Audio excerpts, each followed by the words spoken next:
Is there such a thing as one perfect path? That we all have to follow this one path for our life and that's the end of the story? Or do we have different paths that we can follow on and still end up at our desired goals? Let's have a chat. Hi everyone and welcome back to my channel. If you're new, welcome to the family. If you're not new, welcome back. I'm so glad that you're here and I'm so glad that my voice is back to normal and I don't sound so sick.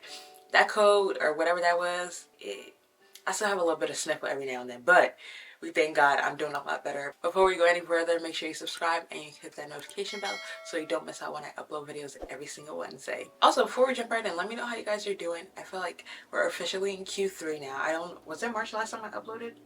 It actually was March last time I uploaded. But anyway, let me know how you're doing right now at this point. How are you on your goals? How are you living in purpose? All that good stuff. For me, I feel like, yeah, I'm chilling, do my best. I feel like that's kind of just where I am in life right now. But yeah, comment down below so we can have a discussion about it. But enough of that, let's get into today's video. So as I asked in the intro, is there one perfect plan for everybody in this life? Like, is there only one option for us to follow? Like, this is what we have to follow and that's it. And I feel like this discussion came about a little bit last night when I was trying to get some food and I couldn't decide between like Chipotle and Pliable. Like I was feeling Pliable early, but then I was like, it's kind of cold right now. I just feel like my teeth, I just feel like a little sensitivity. I wasn't really feeling cold. And then I got Chipotle. And then when I got Chipotle, I felt like, oh dang, maybe I should have got Pliable. And it was just a whole dilemma in my head. And the thought that kind of came into mind is that at the end of the day, I will still be nourished because they're both food. So, well, one more than that. I'll still be nourished. That's my point. And it really just got me thinking about how sometimes in life I feel like I feel like I've heard the terminology on TikTok. I think it's called analysis paralysis or perfectionism paralysis. And I think this is one of the things that we just struggle with because we're like, God, what exactly do you want me to do in this moment? Especially at times when it feels like we're not hearing from God. It's like, okay, God gave you this idea, He gave you this plan for your life. And you know it, but you're like, okay, but what exactly should I be doing right now in this moment? And the unfortunate part of it is we spend a lot of time analyzing it, trying to be perfect. We're analyzing every single path where if I go this way, this is what will happen. If I go this way, this is what will happen. If I go this way, this is what will. We're analyzing it so much that we don't make any move. Same thing with the idea of perfectionism paralysis. A lot of us are so caught up in doing things perfect that we actually never start things. We're like, if I can't do it perfect, then I won't start it. And what the thing that always comes to mind is like the same way they say church is like a hospital for sick people. I think about it in the same way of it would not make sense to say I'm going to be perfect before I then go to church. The whole idea of going to church is so then God can now renew you. I think about it with the gym as well. Imagine if I like, oh my gosh, I'm too out of shape. I have to lose 10 pounds first before I go to the gym.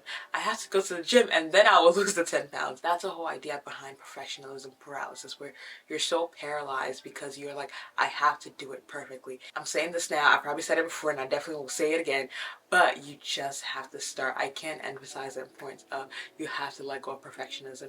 You have to, sometimes you don't even know what you can perfect until you start it. Certain things you don't know what you're supposed to build up the skills on until you start it. You literally have to start and then you have to now understand what perfect is, because if you don't start, what your idea of perfect is might not be the idea of what perfect is in that scenario. For example, when I started working out, my idea of being in shape and working out I thought it meant doing a bunch of cardio. That was my idea of perfect working out or perfect lifestyle and all that stuff. But when I got to the gym, I realized like, crap, weightlifting is actually more efficient. So what your idea of perfect is from your standpoint of not doing anything, and when you actually start it, it's going to be different. That's another reason why you literally need to just start it. I can't emphasize this enough. Do it scared, do it tired, do it frustrated, just start it. Trying to wait for the perfect moment or trying to do things perfectly is going to stop you from moving ever. And I think a lot of us, it's not that we don't have ideas. We have a plethora of ideas. We have a plethora of plans. We're very, very creative people. But I think some of us get so caught up in what do I do at this exact moment? And which is why I really want to bring up this topic of, I think the issue that a lot of us struggle with is we believe that if we take a certain path, like we have all these ideas, we have all these plans, we're not sure which one to take. We feel like, okay, like I said, between the debate yesterday of like Chipotle and Pliant, we just feel like, okay, if I take this path, and I feel like at our first sense of obstacle, we're like, oh crap, maybe that wasn't the right path. And the verse that comes to mind is Deuteronomy 31:6. I'm going to read it really quick. Oh, thanks, Mom. My mom left me a sandwich in the fridge. Deuteronomy 31:6. So be strong and courageous. Do not be afraid and do not panic before them. For the Lord your God will personally go ahead of you. He will neither fail you nor abandon you. Other versions of this Bible, it's the one that we commonly know, said he would never leave you nor forsake you. I think a lot of us think that if there are a bunch of ideas, we're scared that the moment we take this one path, we're like, God, I don't know if this is it, but I mean, this kind of looks good, so I'm going to take it. I think we have this idea that God will leave us and God will abandon us and God won't walk with us. And I always go back to this Bible verse where it says, he will never leave you nor forsake you. This says he will never fail you nor abandon you. He will personally go ahead of you. No matter what path you take in life, as long as God has placed that idea in your head, God will never leave you. So this whole idea that we struggle with in our head of like, oh my gosh, if I take this path, will that be the wrong path? Will this be the wrong path? Or is it this one? Or is it this one? And then I also think there's another side of this of there's sometimes when we take a path, we think this is like the perfect path, there will be no obstacles. Lies. There will still be obstacles, and I think sometimes when we face that sense of obstacle, we're like, oh crap, maybe that means it was the wrong path, and that's not necessarily the case. That's just the way life is. And I even think about when they say the grass is greener where you water it. No matter what path you take, you still have to water it. You still have to build up that path with God together. So I really just want to emphasize that, like, no matter what path you take, God will never leave you nor abandon you. He won't fail you. He has personally gone ahead of you on that same path. And I even think about this with driving sometimes, because I could want to go to Walmart. There are about 5 or 6 different ways that I can get to Walmart. At the end of the day, as long as I get to my destination, that's the most important part. I think a lot of us too, and me included, we really just get in our head of, we feel like if we take this path, then we won't get to that same destination. I don't like Walmart. Walmart is not as exciting. Let me use okay, what's exciting? Trader Joe's. I like Trader Joe's better. Let's say I'm going to Trader Joe's. There are different ways to get to Trader Joe's. And let's say if I take the highway route, I'm going to see this beautiful scenic route. I might see a Raising Cane's on the way. I might see a new restaurant. I'm like, oh, this is cool. This is exciting. Maybe if I take the local road, I can now see my new local favorite Chinese spot. Or I can see a new gym that I didn't know was open, or a Pilates studio or something like that. It's like, that's also exciting too. And my whole point in this is that there are different journeys, but you're still going to get to the same destination that God wants to get you to. Like, one path I could use the easy path, one path I could not use the easy path. I'm taking different journeys, but I'm still going to end up at the same location. And this was kind of one of the things that was in my head, because I feel like I struggle with it too. I think a lot of us sometimes we're so focused on the journey and the path to get to our destination that I think ultimately, as long as you get to your destination, that's the most important part. And the journey, God will teach you what he wants to teach you during that process.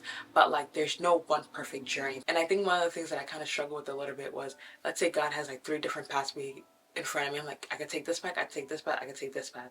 I'm like, okay, which one do I take? And then I take the right one. And if I take that path and it happens to be the wrong path, because I've deemed that in my head that it's a wrong path, because maybe I faced my first set of obstacles or whatever. And then I'm like, oh my gosh, it's all over. I've derailed God's plan for my life. It's all over. And I think one of the things that I've been telling myself is, Kemi, you're not that powerful.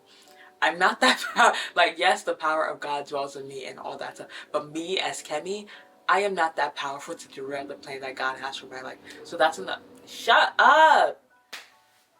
Why are you so loud? Sorry, guys. The little, what is it? I don't even know what that is. Is it like the trash? I think it's the trash people. I think the car finally went away. But that was just what was in my thought process of truly like, I am not that powerful. I as Kemi am not that powerful to stop what God is going to do in my life. Let's even say for whatever reason I do take the wrong path in life or whatever. Maybe I go off the rockers, I go off the rails. God is still a... What is going on in this video? Even let's say I do take a wrong path in life, I can't forget that God is a graceful God. God is a merciful God. Like, I am not that powerful to stop what God is going to do in my life. And as long as I remember that, I think that kind of helps me get out of my head. And I hope it helps you get out of your head to know that, like, I don't have to, like, fear that I'm going to make this one wrong decision. Especially if you're walking an idea that God has called you to. That's even more of a reason to know that no matter what path I take right now, there are a few different options. It says in his word, God has personally gone ahead of me. He won't leave me nor abandon me. He won't leave me nor forsake me. And I don't have the power enough to derail the plan that God has for my life. I don't have the power enough to stop the plan that God has for my life. My actions are not that powerful. Like, my actions don't have authority over what God can do in my life. And I think that was one of the things that I've been trying to tell myself. So stop getting in your head of what is the right decision right now. If God has given you the plan, are you of radical obedience? If God has given you a plan and given you an idea, just move. And then I will always show this image of sometimes you have to take that first step to activate the path. It's like a foggy road. I share this vision, but I'm going to keep sharing it over and over again because when God dropped that in my heart, it was just so powerful. And I feel like I'm gonna keep sharing it. I don't care. And I just feel like it's something that could really, really bless you. It's kind of like a foggy road. The road looks very foggy, but the moment you begin to drive, it becomes clearer and clearer. Same thing with that vision. The moment you take that first step, it will then activate the path for the rest of your journey. Don't get caught up in the analysis perfection. But don't get caught up in like analysis paralysis or like perfection paralysis. That you're like, I have to make the exact right step right at this moment, unless I'm gonna ruin the entire plan for my entire life, and it's gonna be all over, and it's gonna suck, and life is gonna be awful. I'm being very dramatic, but this is really how we get. Literally, that's the discourse that's going on in our head, that we feel like if we make one wrong decision, it's gonna end it. And I'm here to tell you, God is with you on every single path that you take in your life. Even when it's not a path that He wants you to, God is still with you, and He will never leave you nor forsake you. And as long as you remember that, always come back to what God has said about you. Always come back to that Bible verse and knowing that God will never leave you. Even when you feel like you've gone on the wrong path, that it's against His word and against what God wants for you. Always remember, God will never leave you nor forsake you. Call on Him to bring you back. Call on Him to help you. And if it is something that you are just confused about what path that God has told you to take, and you're like, what do I do first? Take one step at a time. I even think about it when it comes to our walk with God, of like, some of us, we found God when we came out the womb because our parents took us to church every single Sunday. Other people found God in their 20s. Other people found God in their 30s. At the end of the day, we got to the destination of finding God for ourselves. And I think that's really, really beautiful. So yeah. And one of the last things I'm really going to reference, and this was when somebody called me out on it, and it was just like, this is when I realized I was doing this exact thing. Because I remember somebody, I was like, yeah, I want to do this, I want to do this, I want to do this. I'm like, yeah, this is all the, like, the plans and ideas that I have. And she was like, so why haven't you done it? And I was like, I literally had no excuse for her. I was like, why haven't I done it? And it was the same thing of like the analysis perfection. Like, you're trying to analyze every single step before you take that step. It's just like, when she called me out on that, I was like, you're right. And you're right. I can't even be upset because I literally had no reason whatsoever. And one of the last things I'm going to say, actually, I think I said that before, but now, really, I think one of the last things I'm going to say is perfection should be the last thing. Perfection should be one of the last things that you're striving for when you're starting something new. Like, one of the last things. Because, like, as you keep going, there's new levels that are going to be uncovered to you, and you're going to be a constant student in this whole path of life and everything. Your main focus in the beginning should be, let me just start this and let me learn. That should be your main focus in the beginning. Whether you're starting a new hobby, a new talent, maybe God has called you to ministry, whatever. Perfectionism should be the last thing on your mind. Like, your one and only task in the beginning is to just do it. That's it. Let's say you want to get into content. I don't care if the angle's a little off, if the mic is a little, just do it. This video is sponsored by Nike. I'm done, y'all. Anyway, that's it for me, y'all. I gotta go to work. Usually I don't work on Tuesdays. Well, braiding hair work, but my schedule's a little off this weekend, so I actually have a client in like 30 minutes that I need to go get to. So that's it for me, guys, and I hope this video blesses you, and I hope you're encouraged, and not just encouraged, I hope you're challenged to take that step today. Anyway, that's it for me. I'll see you guys in the next one. Bye. He will never leave me. My God will never forsake me. Is that a real song?